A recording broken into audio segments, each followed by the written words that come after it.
یک کسی پیش ما آمد، مرا گفت که مولوی صاحب وهابی را برای من معرفی کن. من گفتم یک شرط نقطت میمانم، باز بعد از او برای تشریح میکنم وهابی را. گفت چی شرط؟ من گفتم نماز خود خواند، خیلی زود نماز خواند.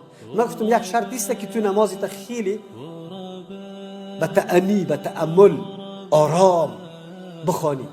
رکوع را که میکردی خب آرام 5 دفعه سبحان ربی العظیم بگو، 7 دفعه. فهمیدی؟ ثوابی زیاد داره.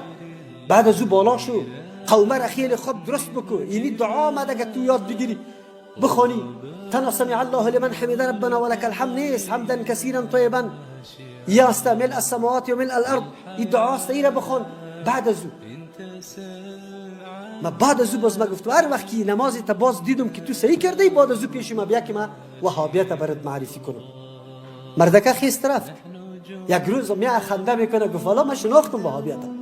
گفتم چرا؟ گفت نماز درست خواندم، یک نفر که نماز خلاص کردم مرا گفت که تو وهابی شدی. من برش گفتم که چرا؟ گفت این نماز چی رقم خواندی؟ من برش گفتم که آل معنی وهابی را فهمیدی؟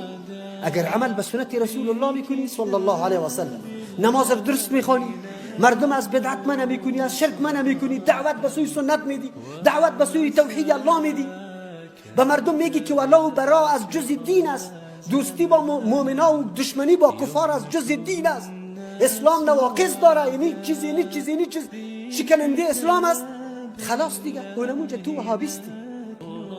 اگر میگی که یک امام پیغمبر نیست، مقام مرتبه از او به پیغمبر نمیرسه، او یک عالم بزرگ امت است، قابل احترام و قدر است، ولی سخنش دلیل نیست، خلاص دیگه بزرگترین وهابی توستی. چرا این گپا را میزنی؟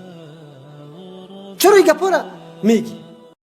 غرباء ولغير الله لا نحمي الجبال، غرباء ورتضيناها شعارا للحياة